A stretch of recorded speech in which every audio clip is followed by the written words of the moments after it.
the push button profits that all the gurus online, they're selling because when the sex sells, right? So push button, you don't have to work 4 hours a week. It's going to be done for you. Like, it's not real. It's not real.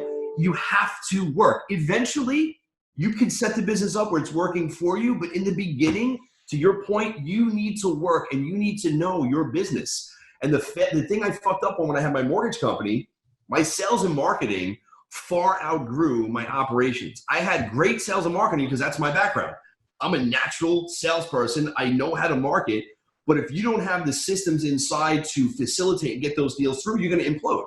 Mm-hmm. So, and I didn't know operations. I didn't know what I didn't know. So I hired people who I way overpaid them to do the job, didn't do the job the right way. And when I failed in that business and I took this one on, I said, I'm going to take my time to set this thing up. I'm in no rush. I'm not racing or going against anybody. I'm going against myself.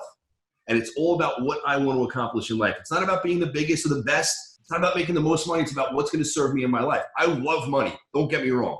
I love making money. I love doing deals. I love succeeding. I love the fight and the win of things. But I also want to make sure that I'm able to sleep at night where I don't have all this undue stress on my shoulders for no reason. And that happens with a disjointed business when you just didn't put enough thought into systematizing your company the right way so it's there to serve you. And I know you guys know this because you have how many units under management? 2,400?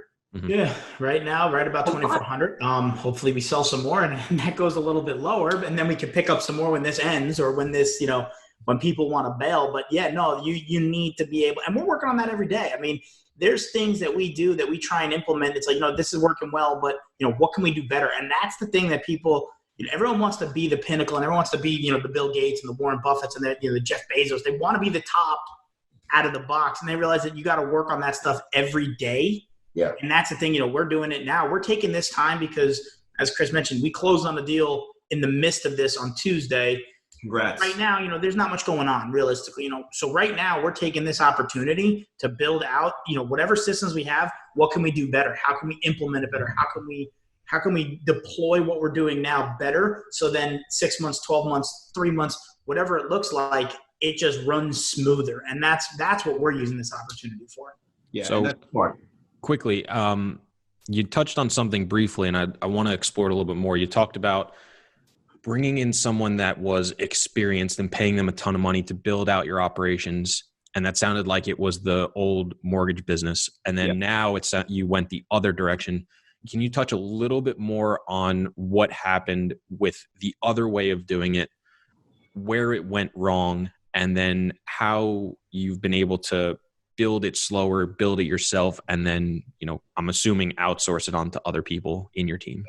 Good, really good question. So back when I had the mortgage company, I honestly didn't know what I didn't know. Like, I couldn't even work on a computer when I started in the mortgage industry. I had no idea how to do a fax machine. Like, I was not an office guy. Mm-hmm. I was a bartender. Like, I was a police officer for a little bit. I was in the Air Force. I was not an office person. So the learning curve for me, I had to put a lot of pressure on myself to understand how to sell, how to market, how to grow. But the operational side, the mistake I made is I didn't know how to hire the right people. I didn't have a process or a system for attracting the right people, for taking them through my hiring funnel, for questioning them the right way, and for making sure they're going to be a good fit, not just to do the job, but the culture piece as well. I had a very disjointed culture at my mortgage bank. Mm-hmm. Parts of it were good, parts of it were bad. It was the way in which we hired. And I had a partner who had the similar drive as I did in regards to wanting to make money, but our values were completely different. I'm a value-based person. Like, I believe in inspiring, educating, and bringing people up. And he had the completely opposite piece where, as I was doing this over here, he'd come in and just beat the shit out of somebody and walk out of the room. So it was bring them up, put them down. It was like a yo-yo effect. And it hurt us. When I got to the point where I realized I needed to bring in people to run that part of the business, because I didn't have systems in place, I made the mistake of throwing money at people thinking people would fix the system. And all I did was increase my overhead, and I never got the productivity out of them. I didn't get what I should have gotten out of them. I made a lot of mistakes. The hiring process was one, the culture fit was the other. The fact that I didn't hold them accountable to certain things. I mean, I did, but I didn't. And it was really just bringing on the wrong people and having them in the wrong seats. I learned not what to do. And this time around, you ask anybody that's been hired inside my company, they had to jump through a lot of hoops. They had to, like, I had them weed themselves out. The ads that I put out, how I had them jump through the process to see if they could just follow simple directions. Like, I used to get 300 applications for a position back when I had Global. And when I first started doing this business, I had like 175 people for my operations department. But out of the 175, only 10 people followed the process before they even got to me. So 165 people completely wiped themselves out from going through because they couldn't follow simple directions. And the 10, the cream of the crop, rose to the top. And those 10, I was able to say, okay, they followed, they responded to the ad. In the subject line of the ad, they said, hey, Billy, this is why I'm perfect for the operations position. In the body of the ad, they said, okay, I had them write down why they think they're perfect. Attach your resume to the response. Call this 800 number and tell me in your words why you're perfect. So I had them do 4 things just to even get on the phone with me. And then, of course, if those 10 people, if the 165 didn't do not one thing right, they were automatically eliminated. Mm-hmm. So, like, if you can't follow simple directions, that's the first thing with coming into any organization. Put your best foot forward from the beginning. Now I'm left with 10 people. Then I would look at their history. I would look at what they did, how they did it. Then I would say, okay, let's do a simple phone call over the phone. If they didn't have a personality over the phone, they didn't have the right culture fit, they were out. And I would take that 10 down to 3. And from those 3, I had the ability to choose like the top person to come inside your organization.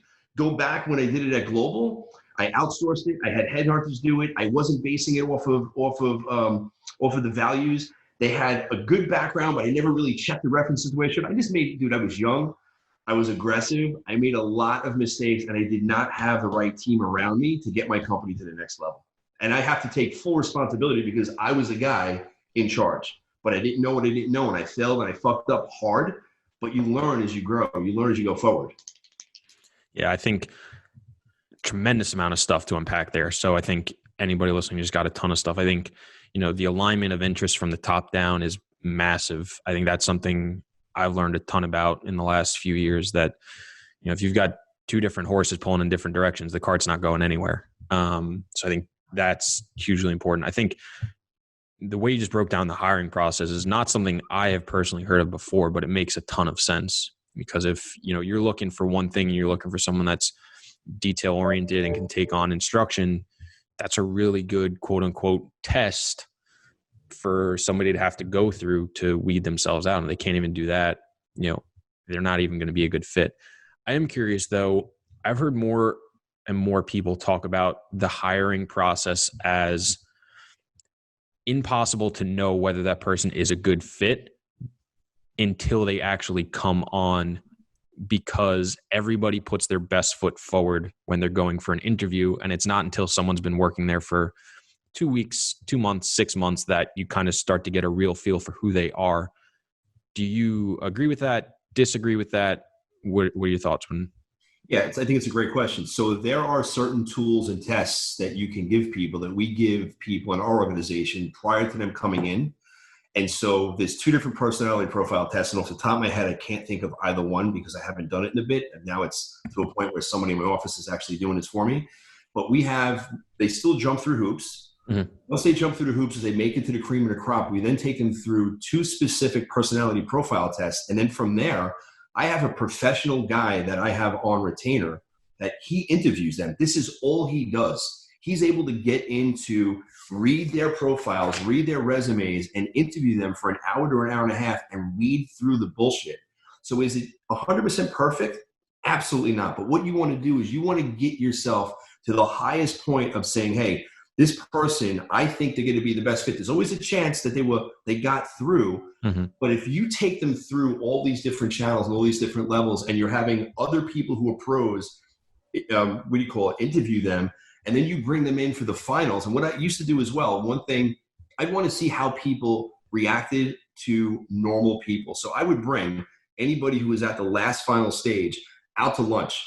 And I would purposely have something with the waiter or waitress. I would have them do something purposeful, fuck up their lunch, give them the wrong order, spill something to see how that person would react. Because if they're going to be a fucking asshole to the waiter or the waitress like that in an interview with somebody they're across from, what are they going to do to a client over the phone? How are they going to handle that with another person in the company? So you could tell, you could do certain little tips and tricks and games with people without them realizing, to have them give their normal reaction. And then they usually would catch themselves and they'd be like, oh, and you could just tell a lot, man. It's just little things you could do. But the personality profiling and the having somebody who does this for a living to interview is going to weed out and catch even the ones that rose to the top. It's going to catch, because there's going to be inconsistencies that person can do. I'm not a great interviewer. I know what my strengths are. I'm great at vision. I'm great at sales. I'm great at marketing. I suck at everything else. I became good at setting up systems, but it's not my forte. I get like jammed up with it because it takes me too much time. Everything else I've now learned in the last 15 years, get the absolute best, pay them well, and have them figure out how to make it happen and report back. I didn't do that back then. So if I'm hearing you right, and it's funny, you started answering the question I had in my head was, how do you build those things up if you're not good at them? So if I'm understanding it correctly, you're basically saying you started building it up, and then when you got to a stage where you could afford to bring that person in, you kind of gave them the reins and said, hey, go figure it out and report back, and then let's figure this out together, but I'm leaning on you. Is that right?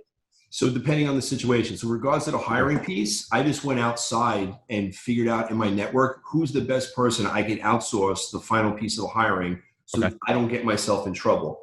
Going back to something more internal, my team yesterday, I have a young kid Joe, who's doing my disposition part of the business. And he's been with me for a year, but he's still kind of new at it. I gave him a project and I said, figure this part out. So I had him go through and figure out 75% of it.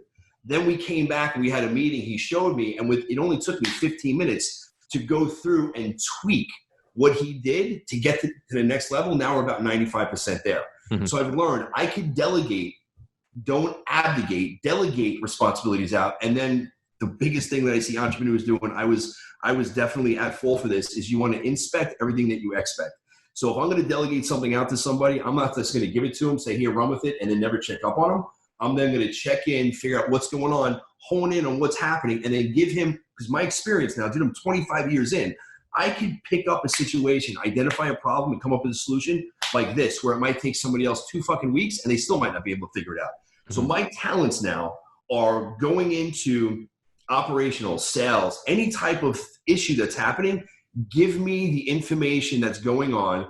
Don't give me the details yet. Let me ask you the questions, and quickly we can then solve problems and take things to the next level. And I've done that yesterday. I mean, I don't know if I'm going all over the place, because that's generally go for it. No, I think that's really interesting, because I know for me personally, and I think it applies to a lot of people, when I try to figure something out myself instead of someone telling me how to do it, I learn it significantly quicker and it sticks way longer.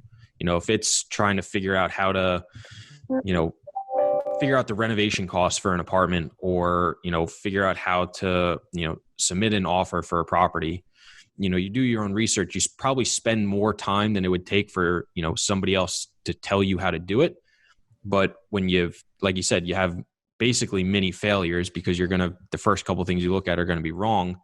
Even if you don't get to 100% and that person can then bring you up towards it, I just think that person is going to learn it significantly better and it's going to stick. So maybe it takes a little bit more time up front, but I would assume there's less lag time for that person to have it down pat, and you don't have to check in nearly as frequently or in depth, for the next 6, 12, 18, 24 months, I would assume.